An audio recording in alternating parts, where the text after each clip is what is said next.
Olá, sejam todos bem-vindos ao Band Entrevista. Novembro Azul, mês que lembra a importância da prevenção e do diagnóstico precoce do câncer de próstata. No Brasil, a cada 38 minutos, um homem morre em consequência da doença. Em 2020, foram confirmados 65 mil novos casos desse tipo de câncer no Brasil.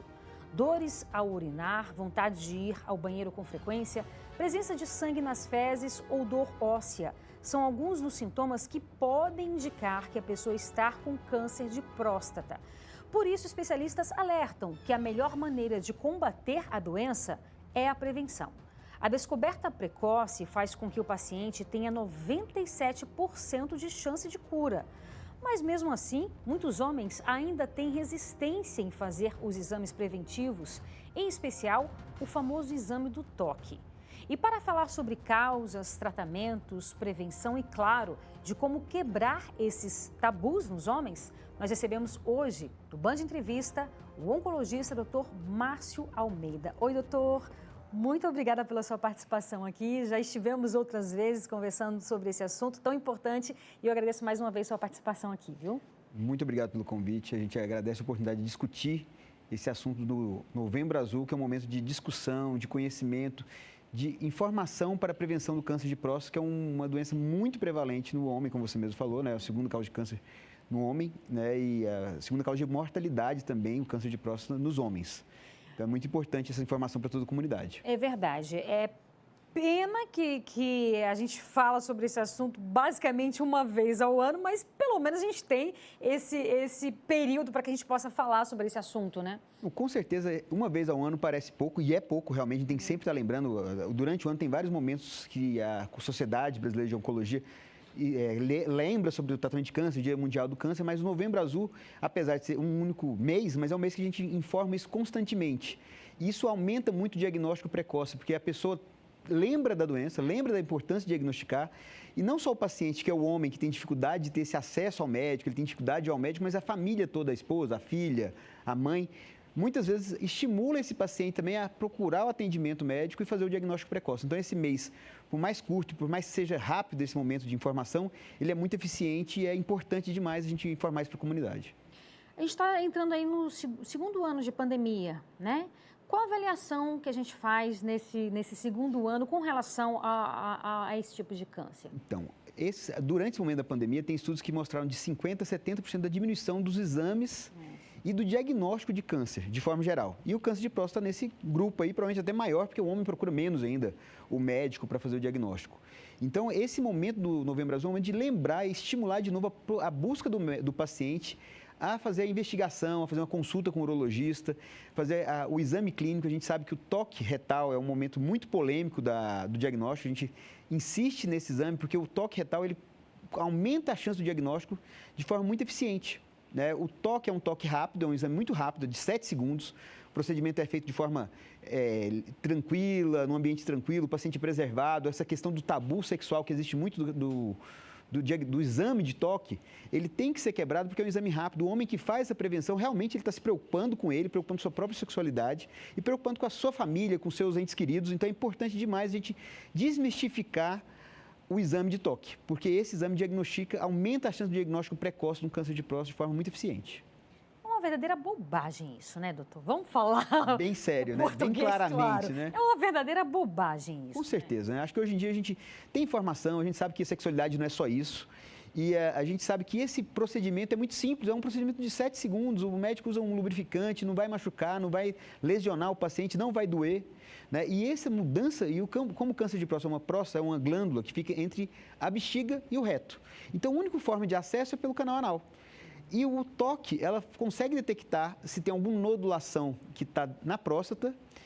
E essa nodulação só seria detectada com o toque, porque ela não está obstruindo a bexiga. Então, às vezes, quando tem esse sintoma de dificuldade para urinar, sangramento na urina, ir várias vezes ao banheiro, essa lesão já está muito grande. E aí, muito provavelmente, essa lesão está no momento muito avançado e o prognóstico fica muito pior, a chance de cura diminui. Quando o paciente é diagnosticado pelo toque, muitas vezes essa lesão é muito pequena, a chance de cura vai para mais de 90%. Quando você consegue pegar uma doença inicial e operar, ou às vezes irradiar um tratamento também eficiente, e pode curar esse paciente com uma sobrevida, uma cura de vida, qualidade de vida muito grande. O paciente provavelmente não vai morrer no câncer de próstata fazendo um diagnóstico precoce. Então, assim, eu acho que é importante a gente falar porque os tabus, eles são quebrados na medida que a gente vai falando e desmistificando várias coisas, né? Exatamente. O Brasil ainda é um país extremamente machista, né? Quando a gente faz uma comparação, assim, as mulheres, a gente acostuma, né, a ir ao ginecologista, então a gente fica em posições ali no ginecologista, né, que a gente está acostumada e vira algo absolutamente normal, porque a gente está falando da nossa saúde, a gente está falando de algo que é extremamente importante, onde a gente detecta ali cânceres também, há uma possibilidade de a gente detectar, né, possíveis cânceres ali, exatamente. Enfim. E o homem, como o senhor bem disse, em 7 segundos você pode detectar algo que ainda está ainda muito passível de cura. Né, passível de cura, que você vai evitar anos de sofrimento, você vai evitar uma trajetória que poderia ser imensamente sofrida, né? É por isso mesmo que a gente tem que discutir. Acho que esse momento de discutir sobre o toque, o exame, porque a pessoa tem preconceito muitas vezes que só o exame de sangue resolve. O exame de sangue é importante, ele tem que ser feito, mas o toque, ele pode diagnosticar antes do exame de sangue estar aumentado. Então, em torno de 10% a 20% dos casos, você diagnostica só com toque e o exame de sangue não está alterado ainda. Então, podendo fazer esse diagnóstico rápido, tranquilo, o paciente não vai nem lembrar no outro dia, não tem porque esse medo vai ser marcado. Não, é um exame normal, rotineiro. Né? Como a mulher faz esse exame rotineiro, e é uma questão cultural mesmo, porque a mulher ela vai no médico desde a primeira menstruação. O homem ele vai no médico quando tem um acidente, olha lá. Então, assim, essa cultura de ir no médico para fazer prevenção é uma coisa que tem que mudar. O homem latino, ele tem essa questão de sexualidade, que é outra coisa que é o macho, que é aquela coisa que não pode ser tocado. Isso tem que ser desmistificado, porque isso não é um toque, isso não é um toque sexual, esse é um exame. Sim. É um exame técnico, simples, que não tem o que complicar, não tem mistério nenhum, ninguém vai ficar constrangido, o médico faz isso sempre, é um exame natural. Né? É um órgão natural que tem que ser examinado e o diagnóstico precoce é importantíssimo nisso. A gente sempre lembra que o diagnóstico precoce, o acompanhamento com o urologista tem que começar a partir dos 50 anos de idade. Então, assim, a população normal, que não tem história de câncer de próstata, né? E tem fatores de risco na família, o paciente que não tem outra história de câncer de próstata, a partir dos 50 anos deve procurar o urologista para fazer o exame de toque e fazer o exame de sangue. E aí acompanhar anualmente, para sempre estar acompanhando esses parâmetros. Se o paciente tiver uma história familiar, teve parentes com câncer de próstata, deve começar mais cedo, em torno de 45 anos de idade, ou mais cedo se for algum parente tiver tido um câncer mais precocemente ainda. Mas é mais raro, porque o câncer de próstata é mais comum acima dos 65 anos de idade. É uma doença prevalente no idoso, no paciente acima de 65 anos de idade, que tem mais de 60% dos casos são nessa faixa etária. Doutor, vamos explicar um pouquinho para quem está em casa o que é a próstata? Então, a próstata é uma glândula que fica entre a bexiga e o reto, né? Então, é uma glândula de torno de 30 gramas, o tamanho de uma noz, né?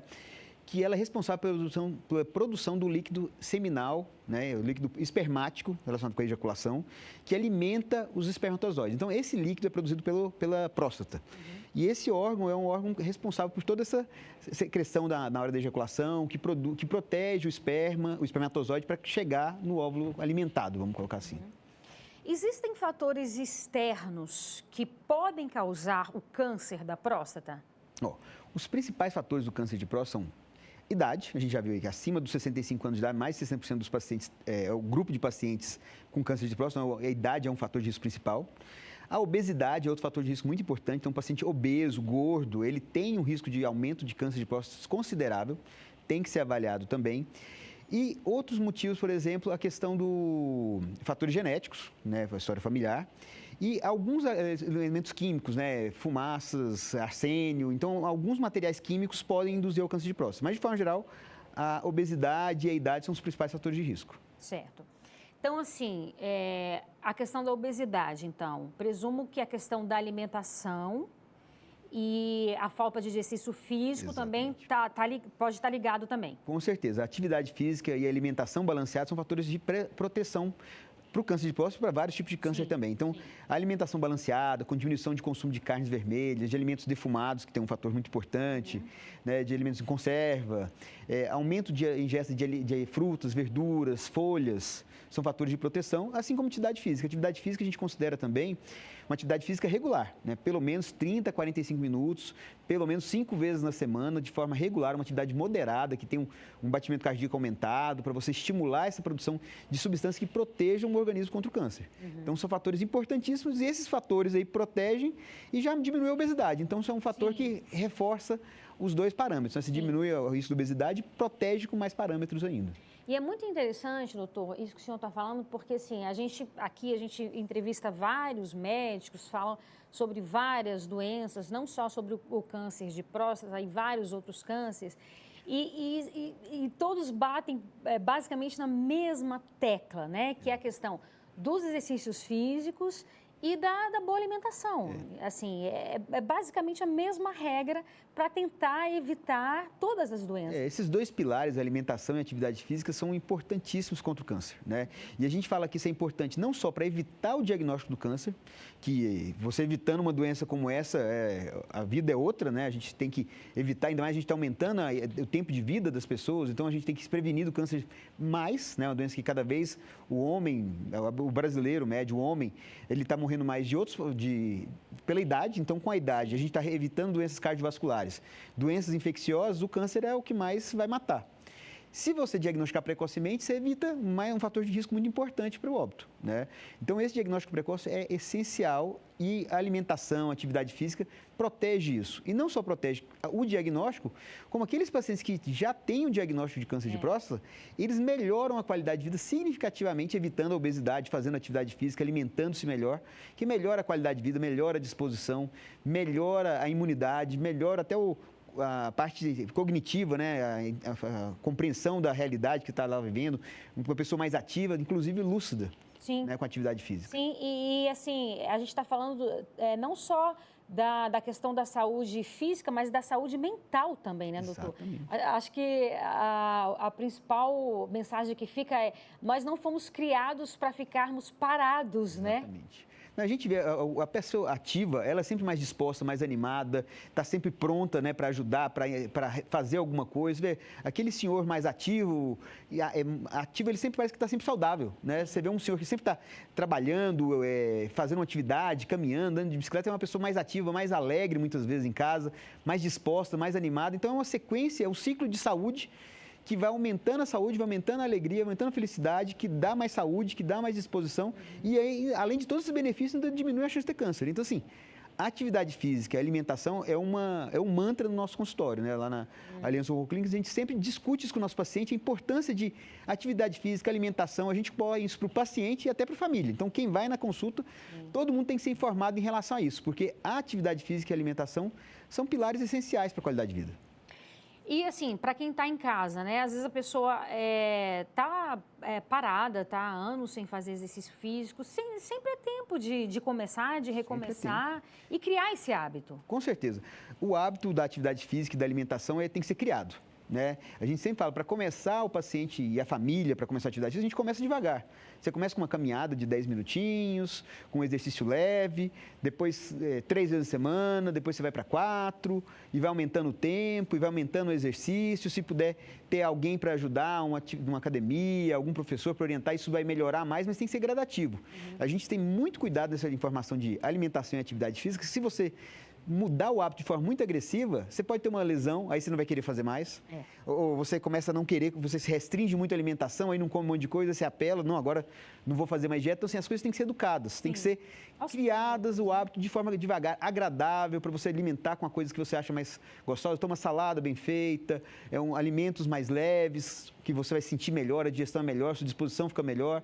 A atividade física, vê que no primeiro momento você cansa, mas depois de 2, 3 semanas, você vê que sua disposição física aumenta, sua atividade, sua capacidade de andar, de correr, de fazer os exercícios, você vai cansar menos. Vai dar mais vigor, mais energia para tudo que você faz. Então, essa questão da atividade física e alimentação é um hábito que a gente sempre estimula, sempre orienta, sempre pede para o paciente para estar sempre cuidando disso.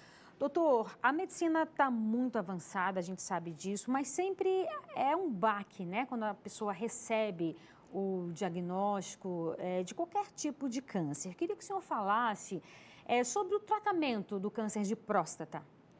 O tratamento do câncer de próstata tem evoluído bastante, né? A gente sabe que com a tecnologia que tem desenvolvido, novos medicamentos, novas técnicas, inclusive técnicas cirúrgicas, o diagnóstico, mais importante ainda, quanto mais precoce, muda todo o tratamento. Então, toda a sequência de evoluções que a gente tem vivido e tem tido acesso, tem melhorado muito a qualidade de vida e o tempo de vida desse paciente depois do diagnóstico. A gente começa com o tratamento sempre na questão do diagnóstico, né? A gente biopsia hoje guiado por ecografia ou por ressonância, que são exames bem precisos, que são mais seguros para o paciente. Então, evita procedimentos que machucam, que podem complicar a vida do paciente. Com esse diagnóstico firmado, a gente vai avaliar a extensão da doença. A doença pode ser localizada ou metastática, que é o pior dos cenários, né? O caso mais grave. Mas no quadro de doença localizada, a gente tem um tratamento cirúrgico, que é a primeira opção. Esse tratamento cirúrgico, a gente tinha técnicas de cirurgia aberta, que abria a barriga com corte grande.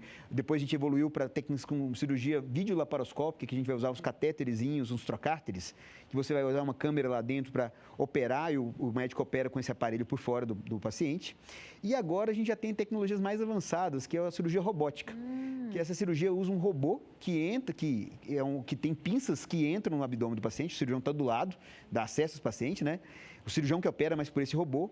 E a técnica tem sido evoluída de forma muito importante. A gente tem os pacientes que são operados com essa técnica, que têm acesso a essa técnica, têm uma resposta clínica muito mais rápida, com menos perda de sangue, menos invasiva, ele sangra menos, ele fica menos dolorido, ele tem uma cirurgia muito menos agressiva localmente, com mais chance de controle da questão do controle da urina, do esfíncter urinário, ou da perda da função erétil, né? Então, a chance de ter uma perda de função erétil é menor, que é uma cirurgia mais refinada, mas isso tem que ser indicado pelo cirurgião. Cada caso é um caso que tem que ser avaliado. Mas essa técnica de cirurgia melhora muito a qualidade de vida do paciente com câncer de próstata, especialmente naquele que diagnostica precocemente, né? Por isso a gente pede, vamos diagnosticar precocemente, que um diagnóstico precoce proporciona cirurgias melhores, técnicas melhores, mais curativas e mais seguras para o paciente. Além desse tratamento cirúrgico, que evoluiu muito, né? A gente hoje em dia, o paciente tem uma qualidade de vida muito grande, a gente tem o tratamento radioterápico, que pode ser utilizado, que você vai irradiar, vai fazer uma radiação específica para a próstata. Nos casos que o paciente não pode ou não quer ser operado, são casos específicos, tem que ser avaliado também. E você tem uma chance de cura nesse tratamento também, que as técnicas de radioterapia também melhoraram. Antigamente, a radioterapia irradiava toda a região próxima da próstata, da bexiga, do reto, ficava uma região mais delicada, mais sensível. E hoje em dia, com as técnicas mais modernas, com os aparelhos mais modernos, você consegue fazer uma técnica que você só irradia a próstata. Então, as sequelas para o paciente são menores também. Então, é outro avanço que a gente já tem hoje em dia aqui em Brasília, tem no Brasil, que é muito eficiente para o paciente, dá muita qualidade de vida para aqueles pacientes que não têm indicação cirúrgica. E ainda discutindo o tratamento, quando a doença é metastática, ou seja, a doença já não está só na próstata, está espalhada para linfonodos, para os ossos, né, para outros órgãos, que são fatores que pioram o prognóstico, ainda assim o tratamento melhorou demais, né? Antigamente a gente tinha pouquíssimos tratamentos, né, quimioterapias muito tóxicas, cirurgias muito agressivas, e hoje a gente tem tratamentos muito eficientes, tratamentos que podem ser hormonais, que normalmente você bloqueia o próprio hormônio masculino, né? Porque uma das causas do câncer de próstata é a própria exposição ao hormônio masculino, a testosterona. Então, o homem é o fator de risco para o câncer, é o próprio homem que produz a sua testosterona, né? Então, a testosterona como fator de risco, como fator causador do câncer de próstata, um dos primeiros tratamentos é o bloqueio hormonal quando a doença é metastática, ou seja, faz um bloqueio químico para evitar que produza testosterona no homem, então essa produção diminuída de testosterona impede que o câncer desenvolva, que é um tratamento que faz com injeções, com medicamentos, que você controla essa testosterona de forma muito eficiente. Hoje em dia, você controla a qualidade de vida com alguns medicamentos para evitar alguns efeitos colaterais. E outros tratamentos hormonais também que somam esse tratamento de bloqueio hormonal, que tem tido cada vez novos medicamentos mais eficientes, que o paciente toma por vários anos, com qualidade de vida muito grande. E o paciente tem uma qualidade de vida enorme hoje em dia com o tratamento de bloqueio hormonal oral, com as quimioterapias que são sido muito eficientes. Tem tratamento, inclusive, hoje em dia, com medicina nuclear, que uma substância que irradia dentro da célula. Então, assim, são mecanismos novos, né, de tratamento que têm sido muito eficientes. Então, a gente tem uma gama de tratamentos muito eficazes, muito interessantes e muito seguros para o paciente, que dão qualidade de vida com muito cuidado. O paciente hoje em dia de câncer de próstata é um paciente que a grande maioria deles vive por muito tempo e muito bem. né? Mesmo a doença metastática. Mas apesar de todos os benefícios da doença metastática, a gente pede, vamos diagnosticar precocemente. Claro. Porque uma doença curada é outra qualidade de vida. Com certeza. A imunoterapia é indicada em alguns casos também? A imunoterapia é uma terapia baseada em estimular a própria imunidade do indivíduo contra o câncer, né? Então, a imunoterapia, que é uma terapia que agora está em moda, a gente está discutindo muito, tem vários tratamentos muito eficazes para alguns tipos de cânceres, como câncer de rim, câncer de pele, que é um melanoma, câncer de pulmão, cabeça e pescoço, intestino, estômago, esôfago, tem várias indicações e tem sido muito eficiente. Para o câncer de próstata ainda não teve nenhum tratamento específico com imunoterapia eficiente. Tem vários estudos, a gente tem uma expectativa muito grande, mas ainda não tem nada no mercado agora que faça um tratamento eficiente com imunoterapia, apesar do racional, da lógica do tratamento ser muito interessante, mas ainda não tem um tratamento específico que funcione no mercado. E com relação a essa gama de tratamentos aí que o senhor mencionou, o paciente que é atendido pelo SUS, ele tem acesso também a boa parte desses tratamentos? O tratamento cirúrgico no SUS, o SUS é uma questão muito delicada, a gente sempre tem que ter muito cuidado, mas o SUS, infelizmente, ele não tem tanto acesso como a medicina privada. Ele demora para chegar a essa tecnologia, demora o acesso e a gente o paciente tem que ser muito bem orientado para ter o acesso a isso de outras formas, mas o SUS ele tem as suas limitações. Mas ainda assim, ele tem tratamentos muito eficientes, ele tem a cirurgia videolaparoscópica, ou seja, uma cirurgia que não é pelo robô, mas com trocárteres seguros, que o paciente tem uma cirurgia com pós-operatório muito melhor, que é feito nos hospitais públicos aqui em Brasília mesmo. A radioterapia no serviço público, ele faz também, porque faz não só pelos aparelhos de radioterapia do sistema público, mas o sistema público aqui em Brasília tem convênios com os hospitais privados, então tem acesso a essa tecnologia mais moderna, então isso é uma coisa que a gente tem acesso no serviço público. E os tratamentos hormonais também tem no serviço público. Então, assim, praticamente todos os tratamentos existem no serviço público. Às vezes demora um pouco mais para chegar, às vezes a gente tem que discutir caso a caso com o paciente se tem que ser feito algum tratamento de forma que a gente tenha um acesso diferenciado para algum outro mecanismo, mas o SUS tem as suas limitações, mas o meio de tentar sobrepor esses obstáculos existem, né? O acesso ao médico, a discussão clínica ajuda muito isso na eficácia dos tratamentos. Então, a gente tem um acesso bom no sistema público de saúde. A gente sabe que pode melhorar, sabe que alguns pacientes conseguem um pouco mais com algumas outras formas de acesso, de discussão, mas o tratamento é bom, né? A gente espera que ele melhore, mas ele é muito bom.